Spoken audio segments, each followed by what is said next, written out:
গোয়াল ঘরে ঠাঁই হল ৮০ বছর বয়সী বৃদ্ধা মায়ের। প্রতিবেশীদের অভিযোগ, মেজ ছেলে ও পুত্রবধূ মিলে বৃদ্ধা মাকে ঘর থেকে টেনে হিচড়ে বের করে শীতের ভেতর গোয়াল ঘরের এক কোণে ফেলে রেখে যায়।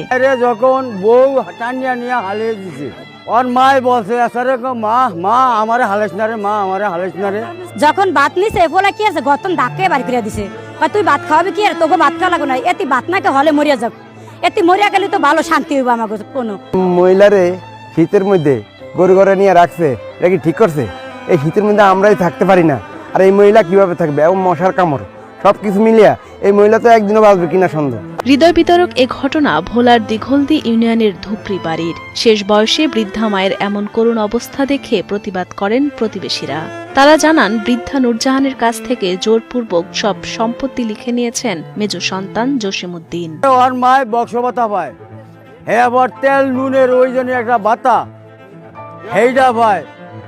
হেয়ার পর ওর মার জমিন আছিল, এই জমিনটাও আরে দিছি, লেখা লইয়া গেছে গিয়া জোর করিয়া। হেয়ার পর ওর মারের টানি ওষুধ খায় না, ভাত খায় না, পানি খাওয়ায় না। আরো আমাগো বাড়ির মাথাইরা ভাত দিলে আরো ওর কাইসা দিয়ে আমাকে ফিরাইব এক করবো এই।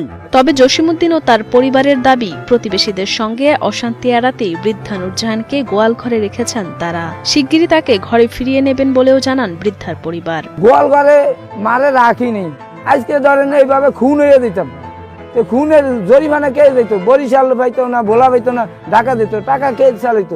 খোলা তো এখন তো আইয়া তো শাশুড়ির একটা তো আমি ঘরে দিয়ে শুয়ে রইনি, আইয়া তো আঙ্কেল আমেরও দেখছেন, আমিও তার সাথে দাঁড়িয়ে রয়েছি কিবা বসে রয়েছি। আমি তো ঘরে দেয়া তারে তুইয়া তো আমি পিটান খাইতে খাইতে তাগো গ্রামের মানুষে অপমানি করতে করতে সহ্য করতে পারি না, অনেক কষ্ট পরিশ্রম করি, তাতে তো এই কারণে রাখছি যে আমি 19 মাস করছি, তারা একদিন করিয়া চাও যে বউ করে না পরামর্শিতে করে, সেই জন্য আনা। জানা যায় 2003 সালে মারা যান নূরজাহানের স্বামী আব্দুল গনি। এক পর্যায়ে 2 ছেলে ও 1 মেয়ের মধ্যে বড় ছেলে বিয়ে করে চলে যান অন্যত্র এবং ছোট মেয়ে বিয়ে করে চলে যান শ্বশুর বাড়িতে। 2 বছর আগে দৃষ্টিশক্তি ও চলাফেরার ক্ষমতা হারান বৃদ্ধা নূরজাহান। শেষ বয়সে এসে এখন মাকে দেখারই যেন কেউ নেই। এক সপ্তাহ গিয়ে হিরিয়া সপ্তাহ গিয়ে আইছে, তো আমি বলছি যে আমি যদি সময় পাই তাহলে তোমাকে আয়া গা গোসল দয়া দিয়া যাবো। আমার শরীরটা খারাপ ছিল দিকে আমি আসতে পারিনি, এখন আমি মনটা ভালো লাগে না দিকে আমি বাড়িতে আইছি আমার স্বামীর সাথে নিয়ে আইসি। আয়সা দেখতে আছে, আমি ভালো মন্দ কিছু বলিনি কারো। আয়সা দেখি আমার মা গরু ঘরে শুয়ে রয়েছে, আমার মার তো গরু ঘর না, আমার মার হচ্ছে মেন ঘর। আমার শীত নেই, আমার গাও